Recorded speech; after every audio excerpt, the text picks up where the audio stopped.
We're glad to have you with us. Certainly, given Mark's background, I'm sure he's of interest to any number of students across the country. So we're really delighted to have him with us today. So I'm just going to give you a little bit of background on Mark and turn the stage over to him. Mark Ford, in October 2008, he was appointed president of the newly formed Time Incorporated News Group, comprised of the Sports Illustrated Group, the Time Group, Fortune Money Group, and Life.com. Previously, he was president of the Sports Illustrated Group, which include the flagship weekly magazine, SI Digital, the SI Golf Group, SI Kids, and SI Event Marketing. His 4-year tenure there was marked by consistent year-over-year bottom-line growth, an expanded global footprint, groundbreaking digital development, and the launch of an event marketing division. Today, many in the industry point to the SI Group as the model of transitioning a traditional print company into an elite sports media franchise. Recently, Mark Ford was named to Businessweek's list of the most influential people in sports business, ranking ahead of several commissioners, team owners, and every sports executive at Time Warner, the parent of Time Incorporated. Ford's Time Inc. Career began as a divisional sales manager for Time in 1985. Prior to that, he worked in the media department at J. Walter Thompson in Chicago and as a sales rep for Hearst's Cosmopolitan. In recognition of his leadership qualities and sales expertise, Mark Ford has twice been bestowed with the Time Inc. President's Award, both in 1992 and in 1997, which is the highest honor and recognition of outstanding contributions to the company. As a Cleveland, Ohio native, I'm very pleased to say that Mark is a diehard fan of his hometown, Cleveland Indians and Browns. We were just talking about LeBron James, actually, a few minutes ago in our passion. Is that the way to say it? Ford also enjoys skiing and other outdoor sports with his wife Maggie and their 3 children who are with us here today. So also he received a degree in journalism from Penn State. And so with that as background, I'm going to turn you over to the capable hands of Mark Ford. Mark?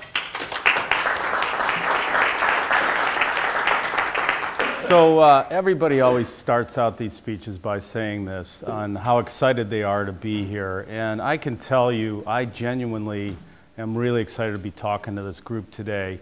I'm honored to be part of this Villanova family and to be part of this university. I didn't have the pleasure to go to Villanova, but my daughter Molly, who's over here, and said, "Don't call me out, Dad." So I had to do that right away. Is a senior here, and I've got many friends here in the room today. Bob DeConcini, who introduced me to this great university, Father Frank Chambers as well. Thank you for joining. And Whitey Rigsby, the man in the trench coat back there, who is going to have to stay a while. I think he wants to leave right away. So it really is exciting for me to be here, and of course my wife and son are over there because I can't forget that. And really what I want to do is not give you a presentation, but really talk to you about a career and give you a little insight into my career, but with only the goal to help you with the decisions you're about to make as you kind of move forward. And then really kind of focus in on you, and my goal is if I can help clarify the future and help you build a roadmap and to think about the vision that you have, that's a big win for me. I remember like it was yesterday when I was sitting in your shoes. It was probably the toughest time in my life in many ways because I really enjoyed college. I wanted to stay in college, but I knew I had to take that step. And that step was a huge transition for me. And I grew up in Ohio. I went to Kent State University, and I wanted to work at J. Walter Thompson in New York. And so an Ohio kid moving to New York was just this huge leap. And it was a very difficult time. But I got really focused really quickly on kind of what I really wanted to do, and then I went after it. And I think that you guys are all well equipped to go after it as well, and I want to help you in every way possible to answer questions and make that happen. So the agenda, I'm going to talk a little bit about me, But again, I'm only talking about me so you can get some insights into how I kind of found this road and this path. And then I'm going to talk really about you. And I want to talk about a vision. And you hear vision when many people talk about companies. But I think what we want to do is develop a personal vision for all of you. And that's probably why you have the paper in front of you and some cards. Vision goes with values, of course, and then a path and a roadmap. And I'm really confident that we can come out of here and I can give you something that you can move forward with. So where did it start with me? The first thing was, I'll tell you a story about how I got the insight to kind of pursue a career at J. Walter Thompson. So I didn't get to go to a great school like you're going to. I went to Kent State University, but I knew, which was a fine school, but I knew that I really wanted to kind of take it up another level. I knew that I really wanted to be in business, and I also felt that I wanted to be in business but wanted to be in a creative area. So what I wanted to do was merge creativity and business together in a way that would play to my strengths and play to my passions.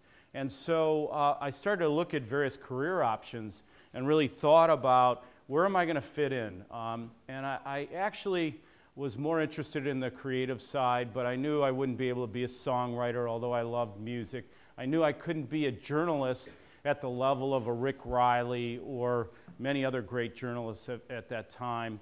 And I knew that I couldn't be an artist. And my family will tell you that when you see my handwriting.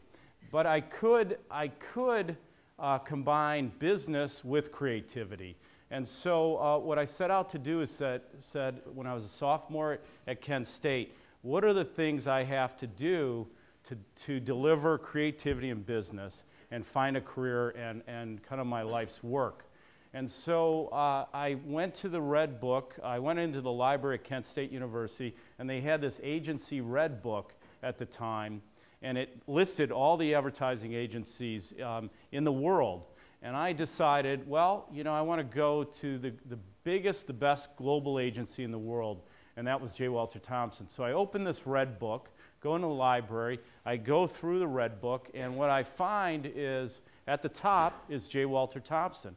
I look, the CEO is a guy named Don Johnston at the time, and his phone number's there. So I am going to find Don, and I'm going to kind of push my way through all of the competition, and I'm going to get to Don Johnston. Because I was so sure that that was the place I wanted to work. And remember, I was a sophomore, that I was going to do whatever it took. And this was before email, and it was before, it was the days of pay phones. And I didn't even have a phone in my college house. And so I was going to kind of get to Don and really kind of start to find my vision. And so I don't know if you probably all saw Wall Street 2, but in Wall Street 1 there was this character, Bud Fox. Now Bud did a lot of bad things that I never did, but one thing that he did is what I did. He was so persistent at getting to the person that was going to change his life, which was Gordon Gekko. Turned out it changed it for the negative, but I had that same desire and that same persistence to go after Don Johnston. So that's what I did, and I actually started to really think about how was I going to do that, and I did end up working with his assistant, making phone calls, showing up in New York at his office, and I pestered him to the point where he finally gave me 5 minutes on the phone. And he was so taken aback by the fact that this kid from Ohio that went to this school that he didn't really know had spent this much time and this much persistence and knew this much about his business that he opened these doors for me. And he opened doors that ultimately led me to working at J. Walter Thompson. And it was, and so that insight for me was about creating a vision. So what was my vision? What I wanted to do is combine creativity and business. I wanted to work for the best company I could possibly work for. That was J. Walter Thompson. And that's what I did. And my learning for you is really kind of think about what your strengths are, think about where you're going to be good, and then just don't compromise. Chase that dream in a way that that will deliver what you ultimately want, and create that vision. And creating that vision is really understanding yourself, and then having the ability and the guts to go out and make that happen. So there is a process in that system, and one that will help.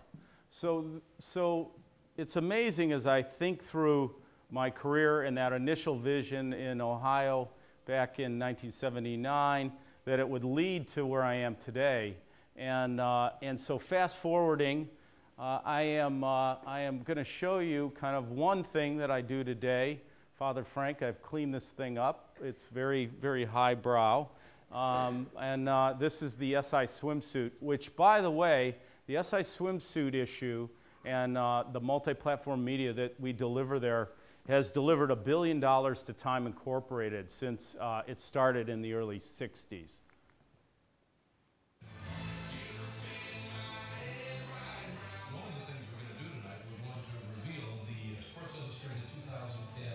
Swimsuit issue cover model.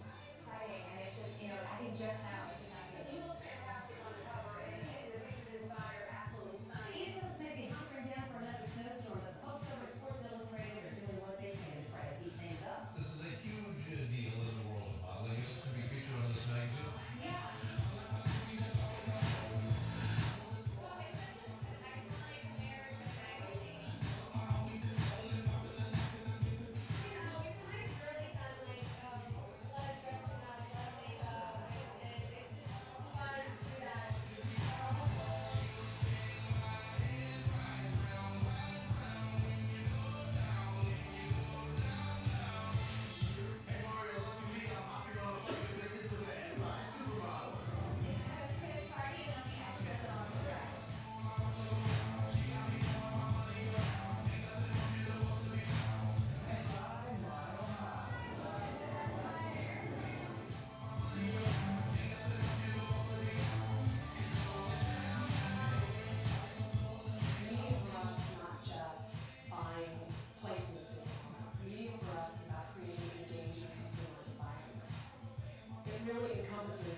So what's amazing about that is that I started at Kent State University, and I had a vision, and I figured out what that process, and then that's where it ends up. And that's kind of what can happen for all of you. You really have to think about what is your passion, what do you want to do, what are your strengths, weaknesses, and how do you kind of develop a path and a roadmap to get there. And if you do that, it's going to be amazing kind of what you'll end up with when you're in my shoes. You know, I'm not going to even tell you how many years from now, what can happen, because you know, it's very, very possible to get to where you want to be. And as you kind of lay out that roadmap, the most important thing is not to think about where you're at now and that scary transition you're about to make. It's really about making that happen and just doing it and moving forward, because you're going to start down a path, and maybe that path is in your mind and you think you know that it's what you want, but once you get there, you're going to determine, is that right for me? Does it fit? Is it fit who I am, and does it fit my values? Am I happy? Is it where I want to ultimately end up? And then that's going to take you down a different road that will ultimately get you to this great place. So a little bit about my path, and then I promise I'll get to you. When you think about your career, you should think about lots of things. It's not only working at great companies. I think that's really important, and for me that first step was important to work at J. Walter Thompson, because I wanted that company as kind of the foundation of what I was going to do. I knew once I had that on my resume that I could take that and leverage it to that next opportunity. So for me, once I did that, then it was really about, I need to work with the right person. So I decided I didn't want to be the CEO of J. Walter Thompson anymore. With my original goal, it took me about 3.5 years to figure that out, that I wanted to work in the publishing business. And a gentleman that called on me that I'm still friends with to this day, his name is Chris Schuba, we used to do business together, and Chris was so passionate about the magazine business. He was passionate about great writing, photography, great brands, and I felt that he was the person that could teach me the basics of working in publishing. At that time, Chris was in a senior job at Rolling Stone, so that was a fit for me. Unfortunately, right when I was going to go to work for Chris, he moved to a magazine called Cosmopolitan. And I said, wow, I really want to work for you, Chris, but Cosmo? I don't know if I can do that. You know, I don't think it fits into kind of my values, and there's certainly not a fit there. But he convinced me that it really wasn't about where I was working at that stage. It was about what I was going to learn from him. And he was so right. He taught me so much about the publishing business, about being customer focused, about what I needed to do to ultimately become the publisher of a magazine. And actually that was my goal way back when, to be the publisher of a major magazine in New York. And he was really that first step for me. So it was really, what I suggest you do is think about great company, but think about who you're going to work for. And if you have the right mentor and the right boss, and you can develop mentors over time, they're going to help you hone your vision and help you down that road and that path. The next part in my career was I had an opportunity. I was working in Time internationally and Time US, and Time back then, and it still is the flagship of Time Inc. and Time Warner, and back then it was the only place to work. If you wanted to work at the biggest publishing property in the world, it was Time Magazine.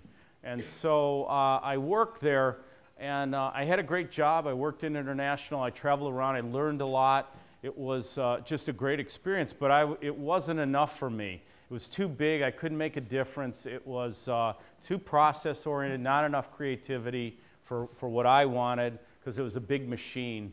And so what I did was that we were launching a magazine called Entertainment Weekly in 1989. And Time Inc. had launched a couple magazines, and they had failed prior. One TV cable week that we lost over $100 million, which was a large sum of money back then. And so everybody at Time Inc. said, you know, I wouldn't take this chance. Your career is going well at Time. Why would you want to go to a startup that may fail and then you'll be out of the company and done and you'll be branded a failure?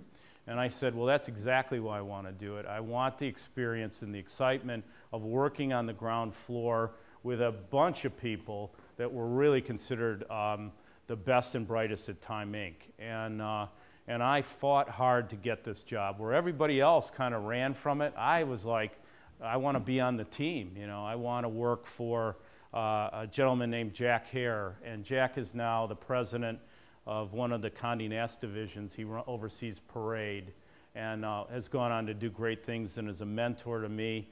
Mike Kelly worked on that team, and he's the CEO of the Weather Channel. You go through a list of people that work there, and it's incredible what they went on to do. So I put myself in that situation. I took a risk, and that's one of the lessons to you is that, you know, take calculated risks. Think about, don't always play it safe. Think about putting yourself out there and putting yourself in a situation where you're going to learn. And that startup created lifetime relationships. We built a successful franchise and a successful weekly in Entertainment Weekly that still lives on today. The next lesson that I got was after having this great time at Entertainment Weekly and all the success, I started working in a corporate job where we were in mergers and acquisitions, and I started to learn the financial sides of the business. And I decided that the company should pursue getting into local market advertising. And local market advertising for Time Inc. Looked down on that business, you know. But I kept saying, you know, the business is bigger than national advertising. There's $100 million in local market advertising, and they thought of it as, you know, well, your local businesses, you're calling on limo companies and car washes, and I said, well, let's kind of look at that and see if we can remake that model. So we acquired this company from 3M, and 3M is a great company, but they could care less about their media division. So the company had been floating out as a bit of an orphan, and so we decided to buy it and bring it into the media world. And it was a huge cultural change for the employees of that company, and one that was just an unbelievable experience for me, because I was basically coming from, again, from being a sales director at a magazine to becoming the president of a company. And the reason I got that job was because I was passionate. I saw something that no one else saw. I was willing to take a risk in that I didn't care about, it wasn't about ego for me. I didn't care about that we were in local market advertising. I wanted to run a business.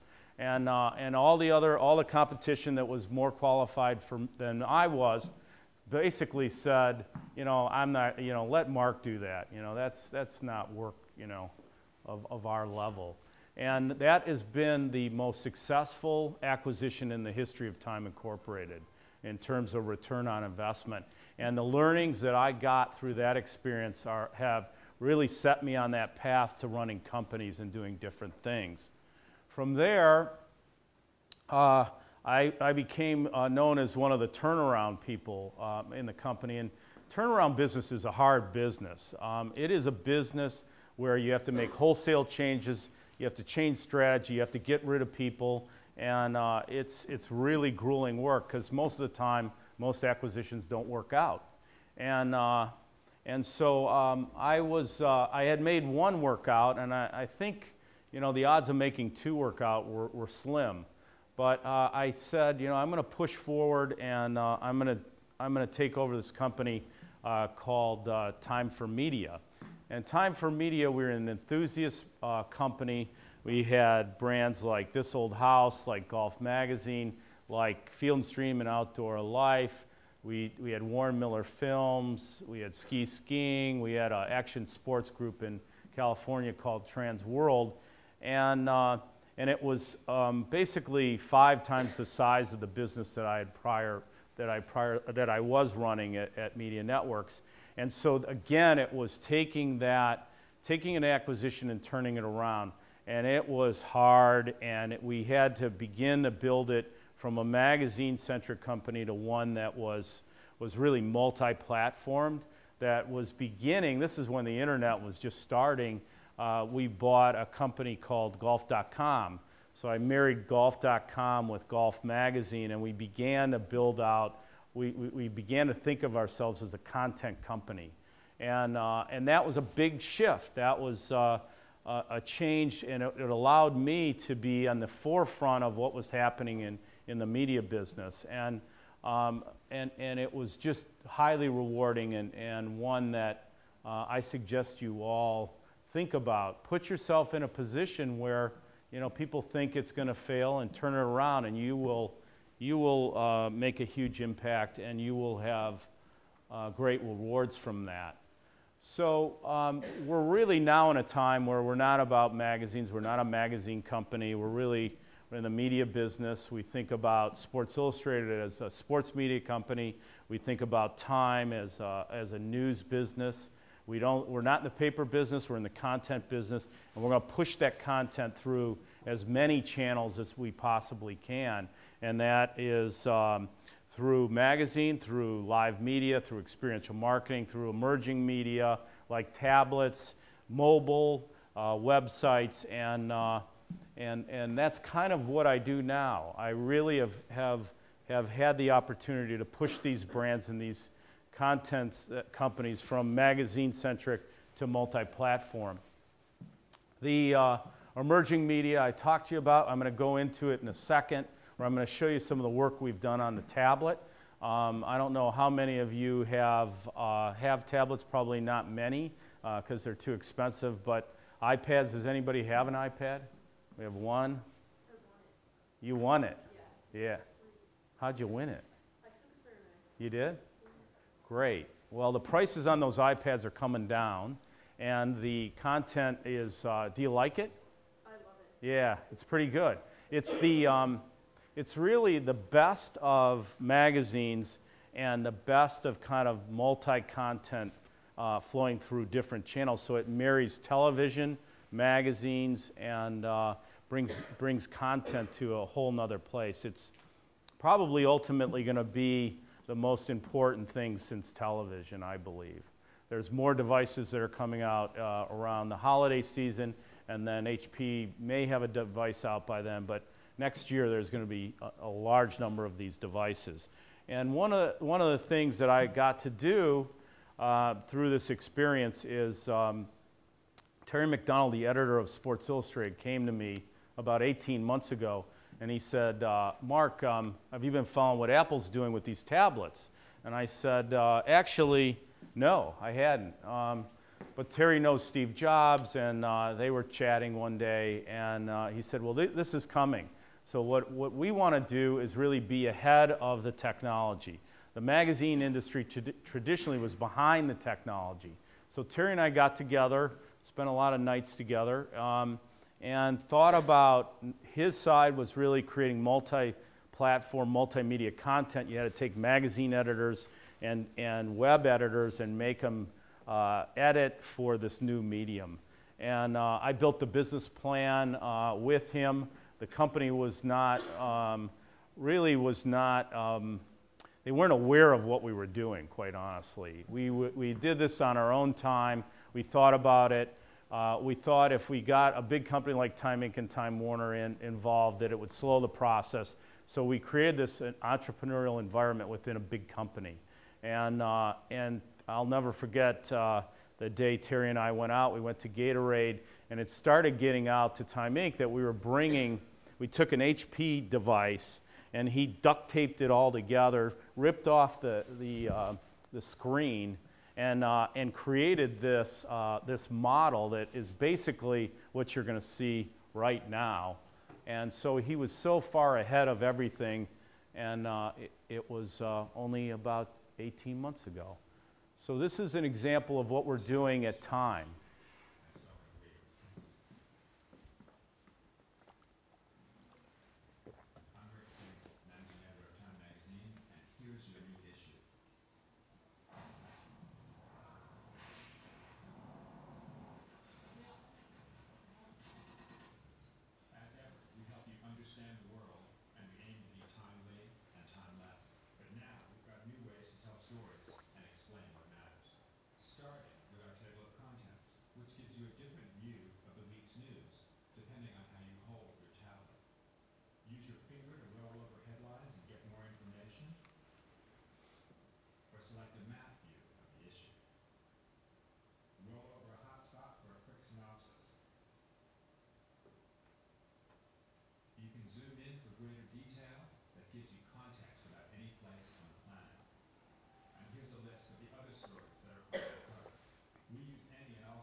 the scenes with Callie Shaw, who photographed him.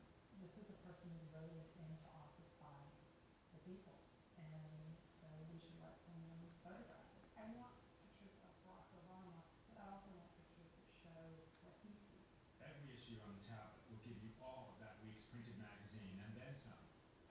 Say hello to Ricky. Read the music reviews, or you can buy a song without ever leaving the app. The advertising becomes more engaging.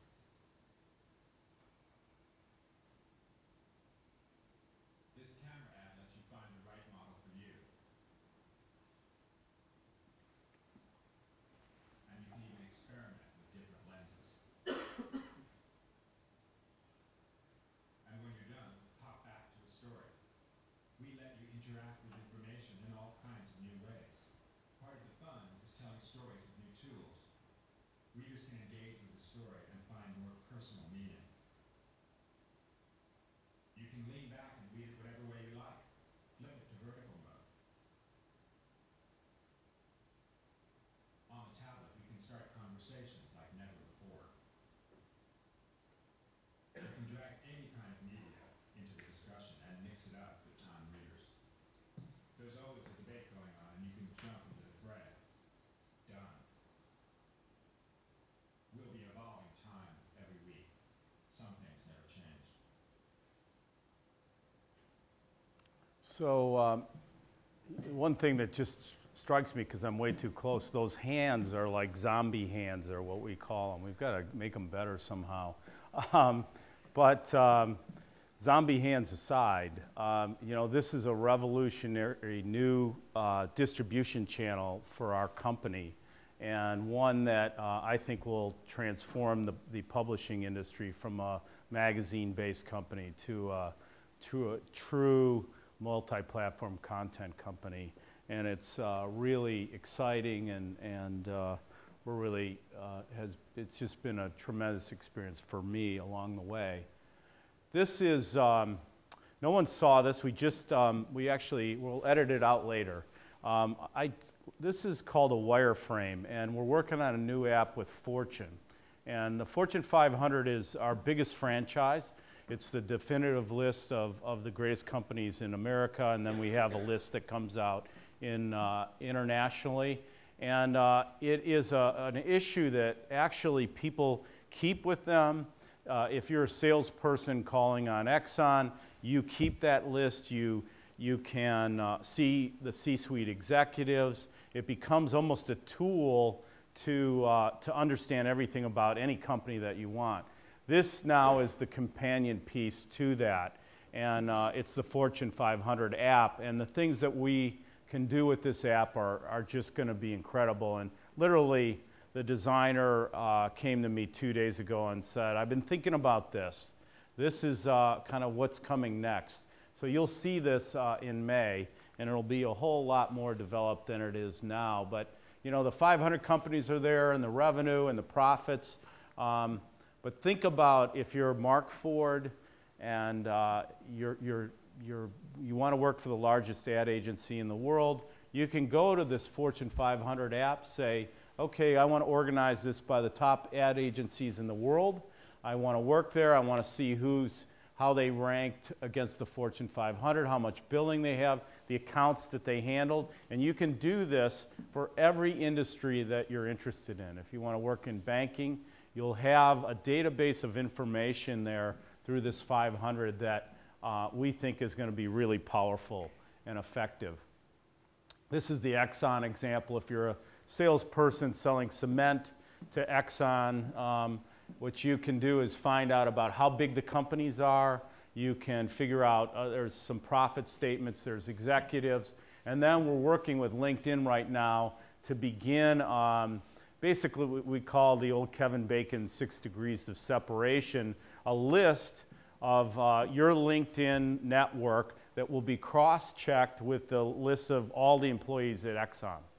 And so think about what that can be and what a tool that can be for you as you kind of go out into the workforce and look at different opportunities. This is hard to see, but again, this center of the green could be These are my contacts. These are all the executives I know at Exxon if I'm selling cement to Exxon.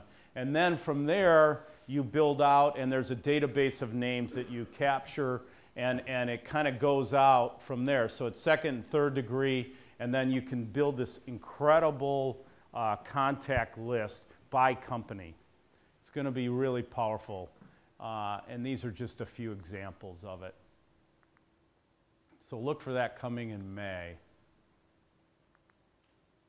So think about, you're out in San Francisco, you want to know the technology companies that are out in that area. There's mapping. You can go to Hewlett-Packard, you can go to Google, you can do your homework, you can get maps on how to get there.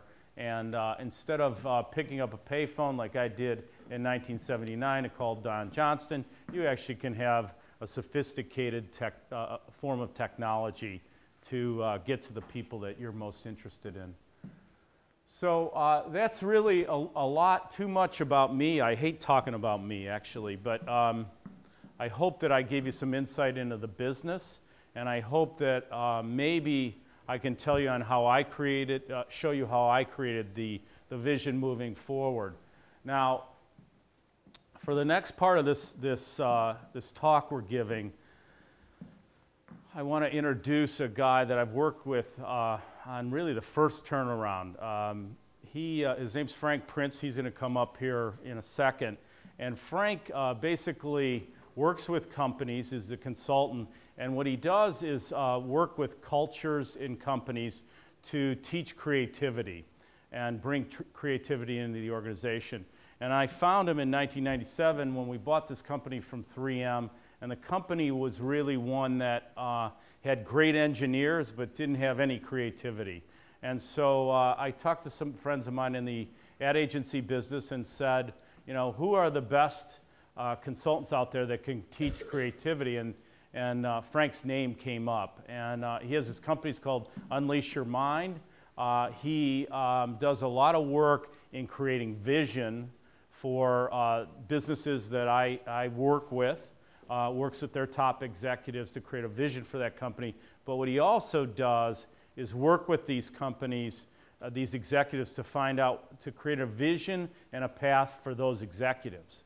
So what we're going to do is take you through a really kind of basic form of what we do together. So with the hope and the goal that we can help you create a vision and create a path, and that you can walk out of here with maybe a little clearer view on how you're going to move forward. So, Frank, do you want to come up here? And I don't know if you need this or not, but here, we'll take it anyway.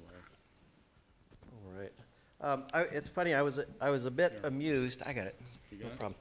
I was a bit amused when I was looking at what Mark's creating, thinking about the Red Book and how he's basically putting the Red Book out of business, which was the initial tool he used to figure out where he wanted to go. But if you think about that app, it really could replace the Red Book. So I thought that's an interesting path that got you there.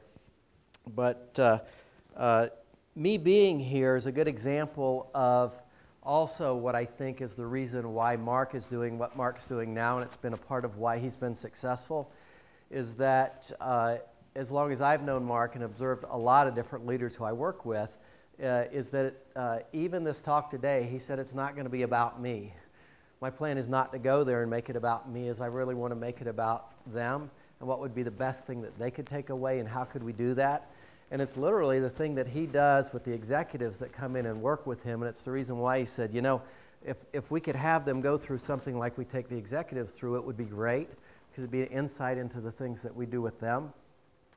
But if you think about being an executive and working for Mark, it probably means that it's going to be about you and the vision that you can create and take forward to help drive the business that he's overseeing. So a lot of ownership gets transferred from Mark to them in terms of empowering them around their vision. And so, one thing that always comes out when we buy a company and then they put me in and people know a little bit about my reputation is that I'm going to change the culture, I'm going to make some changes. And I watch these people and they get really jumpy. You know, they come to me and they're like, you know, are you going to fire me? What are you going to do? And I always say this, don't worry about me.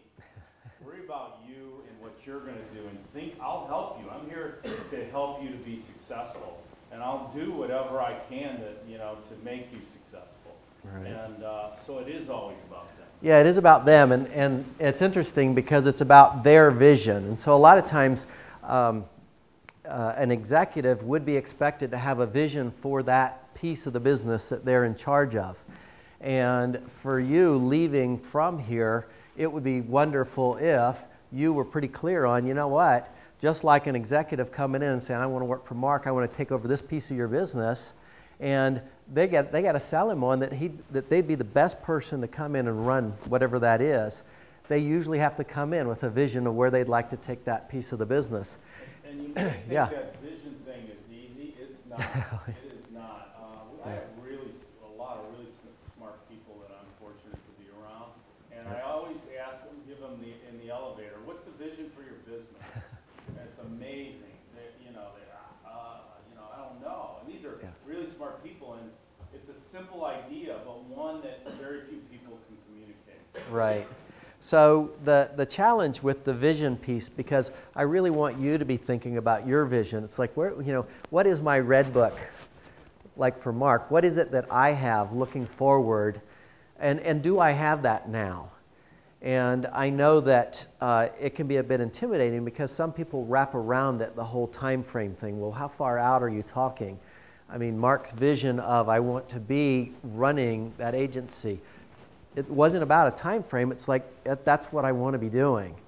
And so your challenge really becomes to say, have I taken the time myself and really invested the time and energy in myself to say, do I know what that vision is? And one of the things that you can do is you can look at some questions. First off, it would be great if I asked the question, okay, what's the vision for your career? And you had the answer and you can write it down right now. Some of you might have that, where you want to be, that red book, I'll call it the red book version. Some of you might have that. But you may not, and that's okay, because there's things that you can do to hope to develop that vision. And working with the executives, it's expected that they have a vision for that piece of the organization, but they may not. They've got ideas on things that they can do to help drive the business, but they may not have an endpoint for it. So it's something for you to think about this. This should be a question you have written down, and a question, if you don't have an answer to, that you log in there and say, as I walk through my daily tasks, I need to be sorting for what is that vision. And there's things that can be clues to it, one of which is how you define success. I know Mark's talked about success for him in terms of places he wanted to get to, the things that led to success. But absolutely, as was mentioned, we're all different in here, and each one of you may define success differently. And that success can be defined based on dreams you might have, visions of things that you would like to create in the future. And if you think about that, it's like, wow, what is it that and it's with no limits. I love Mark's approach to don't create a vision that's short of what's possible for you. Because if we start at the vision at this far out point, we can work towards that vision, not knowing necessarily the path, or that it might change a bit and you end up maybe in publishing versus running an agency. But it didn't mean he pulled it back and said, well, until I know whether I'm going to be in publishing or where I'm going to be. One thing that's really helpful is if you think about the end point. And the end point for you, where do you want to be? And it's based on, you know, there's lots of factors here. You know, we talk about, you know, what defining success for you. What does that mean? You know, do you want to help people? Yeah. Do you want to be rich? Do you want to, you know, be famous? What are those things? And values we're going to get into are really important.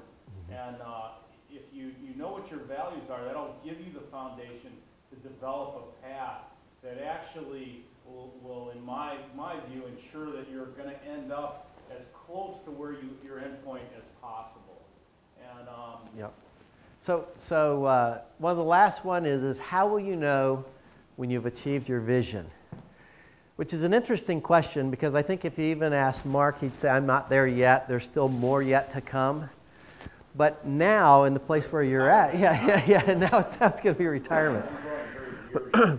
So starting to define what is it like, the more clarity that you can create around that endpoint, the faster you can get there. And I know that not long ago the book The Secret came out and everybody became enamored with The Secret. How many people are familiar with the book The Secret? Okay, so we've got a few in here.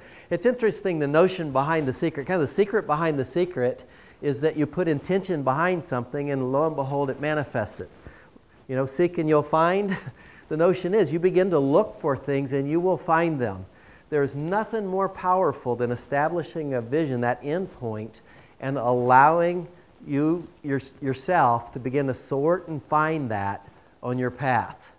So establishing that end point is so powerful because it begins to allow your brain to sort for those things in the environment which you're walking through all the time that are important pertaining to that you've chosen. So let's get into the piece around values, because I think this is a piece that I think is probably the biggest surprise to executives when they go through this, because I don't think they expect that they're going to be taken through this. But just to share with you, the whole notion of values is that our experiences are what create our values. And what I mean by that is that as you were born somewhere at some point in time and you began to walk through life, and as you walked through life, you had experiences. And those experiences we log as either painful or pleasurable. It's that whole pain and pleasure thing. We move towards those things that are pleasurable, away from those things that are painful, and we begin to assign to things those things that we like, the things that we don't like, the things that we value, the things that we don't value. Our values-based system begins to be established based on the experiences we've had in life. And so Mark was standing here, and for quite a bit he was sharing with you a number of experiences he's had in his life. And those experiences continued to hone and refine his value system. He brought into it a value system, and he continued to have experiences that affect your value system. So understanding your values are a very important part of aligning yourself with a path or a long-term career that for you you can be passionate about. And think about this. I mean, the reason you're at this university is because you have a certain value system, and those values meshed up pretty well with what the values of Villanova are. So that led you here. Right. It's a big piece of it. So the next piece is our values drive our decisions. So as I mentioned, like with the secret behind the secret is really that you begin to make decisions consciously or unconsciously along this path based on that these are the things that you move towards and the things that you move away from. And so the more clarity you can have around those things that you value, the easier it is for you to make decisions along the way. It increases the speed along your path.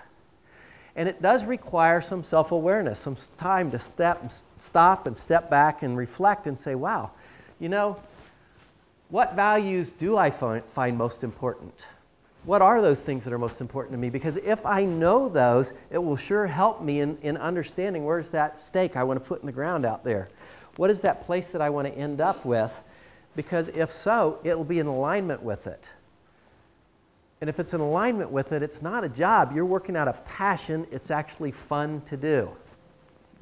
All right? It's so great working with some of these magazines that Mark worked with are truly enthusiast magazines. And you'd see the people there, and a lot of them were drawn there just because it was a sport or something that they were enthusiastic about.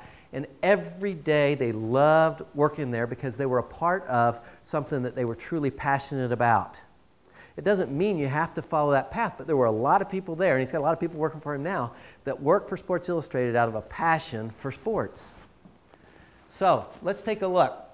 Here's what I'm going to have you do. Everybody should have come in here with and gotten some little Post-it notes or index cards. So I want you to take a look up here, and it's funny because quotes many times reflect people's values.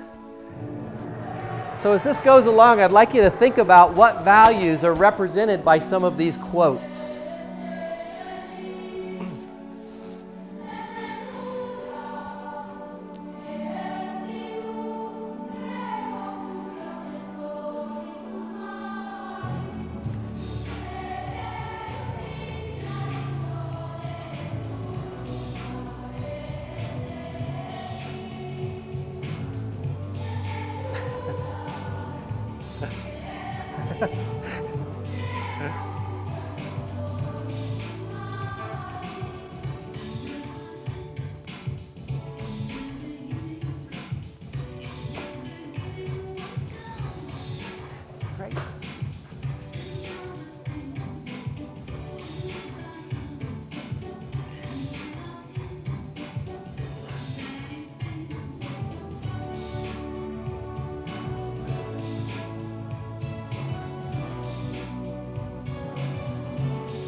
All right, so just a few values may come to mind. So here's what I'm going to do. I'm going to put up here a list of values. And it's interesting because I've gathered a lot of values people have written down over time. This is just a list of some. There's many more. Hopefully you've got some others. But here's your task. On those little cards that you have, I'm going to have you choose 5 values that you hold strong. And I'll even put it to the point where I say, you know what, if you had to pick what's your top 5 values, what would those 5 values be? Not in order, just 5 values. Write down 5 values that you hold onto very strongly. Is there anybody who doesn't have any of those cards? Anybody need some? All right. You're going to write 1 per card, 1 value on each card. Here's a cheat sheet list up here. If you've got some that aren't up here, this is not the complete list. This is just a bunch that have been written. 5 values, 1 per card, ones that you think are your strongest, most strongly held values.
Should be getting close.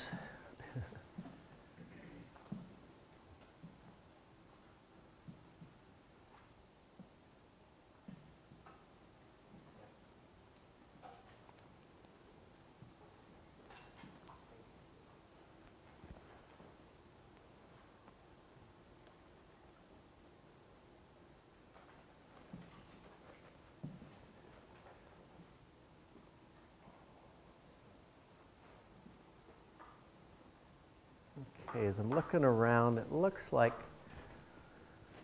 most everybody's got them written down. Okay, piece of cake, easy. Imagine this is a group of executives I've got with marks. I've got them writing their values down.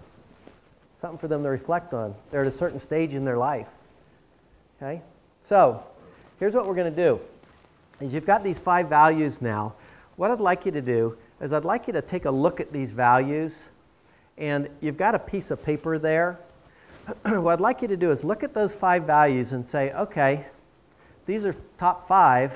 Now if I had to put these in order, force rank these things, what's number 1, number 2, 3, 4, and 5? I'd like you to just jot the values down on the big piece of paper. Just jot 1, 2, 3, 4, and 5. Okay, force rank them. My number 1.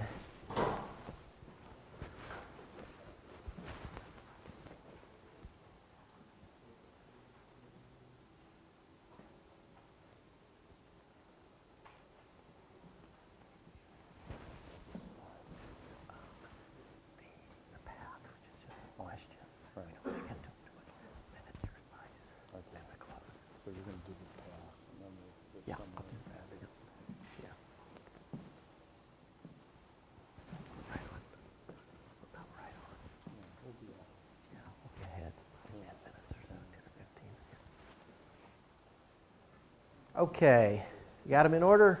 1, 2, 3, 4, and 5 written down there. All right. So now force ranking, I'm really having to say, boy, it was nice that I had all of these as a value, but now I've got to think about what are they in what order. A little bit different thought process. So now what I'd like you to do is that piece of paper where you wrote them down in order, I'd like you to turn that over, put it where that you're not looking at that list. But I'd like you to hold on to those 5 values again. And now, what I'd like you to do is turn them over where you can't see the words and just mix them up. Just mix them up a bit. All right? Scramble them up. Once you got them scrambled up, not looking at that list, I'd like you to then open them up, kind of like cards, so that you can see each of the 5 values. Here's my 5 values. All right? So here you are, you're holding on to your values, and here's what we're going to do. We as an entire group, we're going on a journey. It's a trip of a lifetime. And we've been saving up for this trip for a long time. We're all going on it. We're on a plane flight. We're all in first class. It's going to be a heck of a flight. It's going to be a great journey. So we all pile on. We're all having a good time, great time, flying along. And over the intercom, the pilot says, we're having some problems. It seems as though one of our engines has gone out, and we're not quite sure if the other one's going to make it. So based on this problem, luckily we have enough parachutes for each of you. But in order to don one of those parachutes, you're going to have to give up one of those values. Otherwise, you're going down in flames. So take a look at your 5 values there in your hand and say, which one of these values am I willing to give up now? Take it out of your hand and place it face down on the desk. Which one are you giving up?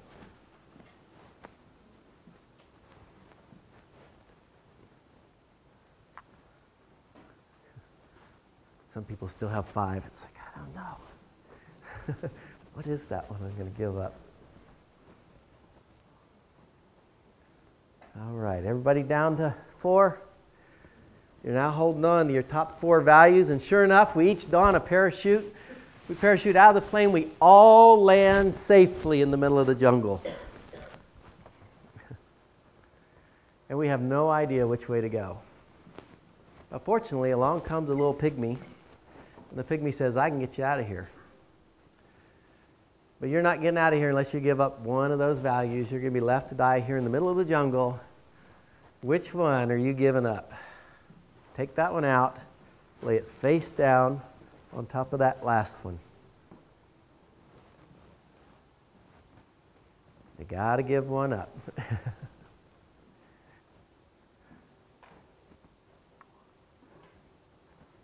Still a few people hanging on.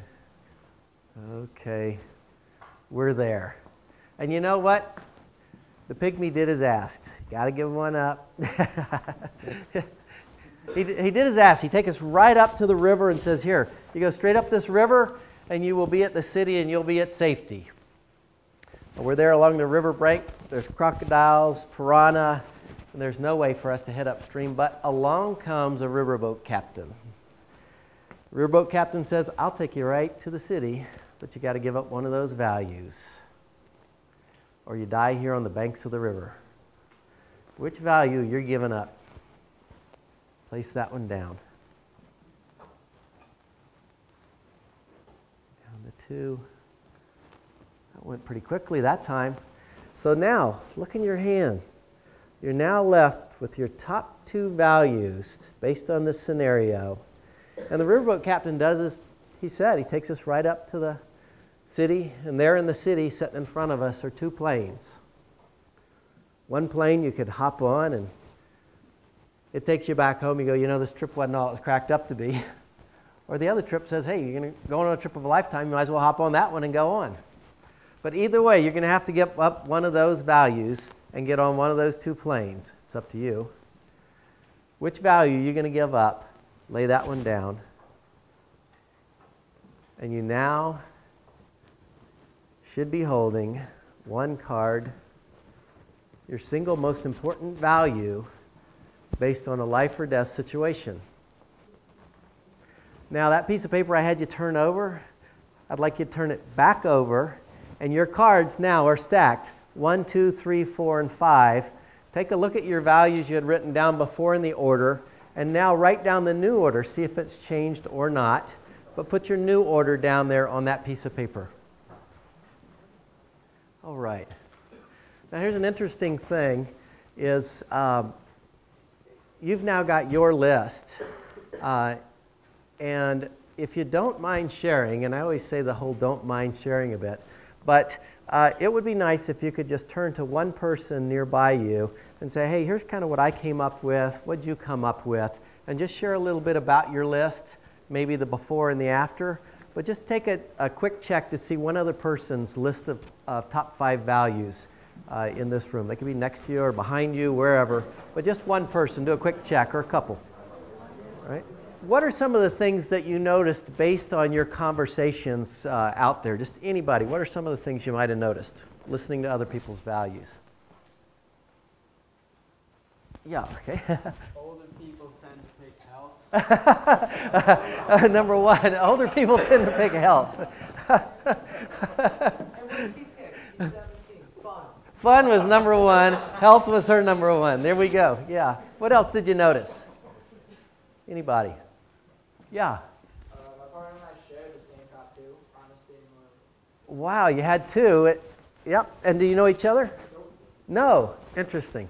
Wow, top 2. Now you do. Yeah, now you do. Be a good person to know. You're closely aligned on those values.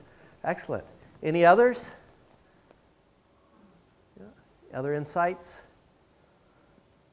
All right. I'll share with you one other insight that I've had in doing this with a number of people. And the other insight is that, remember, these values were a set of words that I placed up there in front of you. And you may or may not have noticed that when you had the conversation with that person, at some level you probably had to explain to them why that was your top value or your top ones. And as you begin to explain the why, you actually to them begin to define the value. You see, it's just a word until you give it context. And it's the context by which you define those values that makes them important to you. So there's a term called a CEQ, or a complex equivalence, which means that words have meaning, but that meaning is based on the complex equivalence that I have given it. And it's why there's a number of words, and these words, when communicated, I think we're sharing the same, but you give it a different definition. You've defined it differently based on your experiences in life. And so as you get to understand your values at a deeper level, you may refine them and refine the words. You may have noticed that a lot of times I'll have somebody say, oh, well, you know what, you put that one at the top, I put this at the top, but I meant a lot of that. If I had that, I could have this. And so that's how I saw that one. I think we're kind of the same on that, even though they're different words.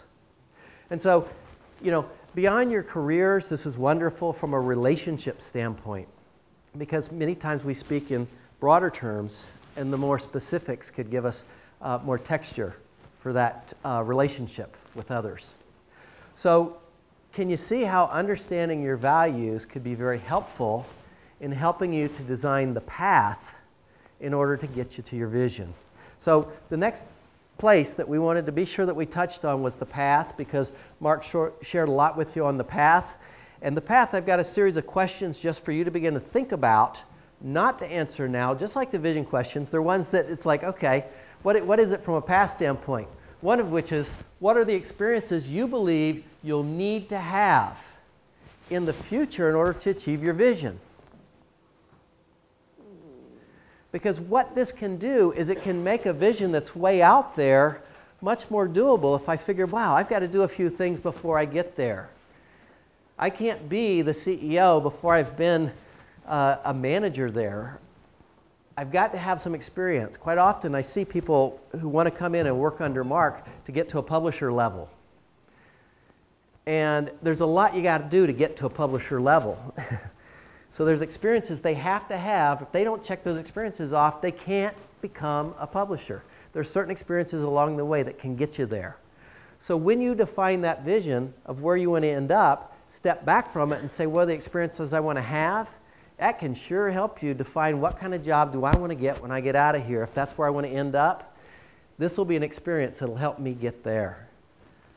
Next one is, what are the values and passions that you have that support your achievement of your vision? So the second piece, we talked about values now. You think about what you're passionate about. If I can align values and passions with that place that I want to be out there in the future, it'll help me make a decision about some of my first positions or jobs that I want to work at moving forward when I leave out of here, because they are a stepping stone and they're in alignment with what motivates me and keeps me excited about doing that which I want to do long term in the future. Okay? So a couple of questions. If you can answer these questions, it'll help you in determining the path. The next piece is some advice that Mark wants to give you based on his path. So I rarely like giving advice because I think, advice is a tough thing because people say they want it, but when you give it to them, they really don't want to hear you. And they don't like it for various reasons. But I'm going to give it to you anyway, since we, I like to people that come to this on their own. And some of the things that we do together really gets executives to come to the answers and that are actually up here. And basically, this is a combination of my values and all the work that I've done and what I truly believe makes successful people and executives. And certainly, without question, probably the number one thing I see when I see a successful person or executive is they are always curious. I mean, they are always looking for what's next. They're willing to kind of ask those questions that other people are afraid to ask. They're always pushing to learn more. They're just relentlessly curious, and I think they know that that's how they're going to get to the answers that they want. They've got to be problem solvers. I think without question, I truly believe that just about really any problem can be solved. With the exception of maybe getting hit by a car and you're done. You can figure out creative solutions for anything. Most people say, that can't be solved. That I can't fix that. Well, maybe there's some things like I want to boil the ocean. Yeah, well maybe you can't solve that. But through creativity, 90% of the things, and through taking a different perspective, can be solved. And the best executives that I've been around always believe they can solve anything, and they usually do. I think I said this earlier, you've got to be fearless. Throw yourself out there, take that step, move forward, and don't overthink it. One thing I say, write down your vision, write down your path, but do it in pencil, because it is gonna change and you're gonna adapt. But being fearless gets you out there. I talked about risk taking. I totally believe in it. Be a risk taker. Think about it. Take calculated risk. But if you do that, you're going to end up in a place, even where it doesn't pay off, that you're going to learn from. Develop really an independent point of view. It's the number one thing that I ask for in people I work with. Sometimes in my job, people are afraid that, you see, we call them the yes men. Or the bobbleheads. They're always like, you're talking, and they're saying yes. Well, I'm not really looking for that. I don't need, at this point in my career, somebody to tell me that I'm right or somebody to say yes. What I'm looking for is an independent point of view, even if I don't agree with it. And those are the executives and those are the people that stand out, the ones that are willing to give you that independent point of view. And then what I have to do is occasionally, often actually, I have to be willing to change my mind. And be open enough to say, that independent point of view is not really what I was thinking about, but it's something that has made me look at a situation much differently. And so if you have that independent point of view in a person and you're hearing it and you're willing to change and adapt and listen, it's going to take you a long way. Make decisions.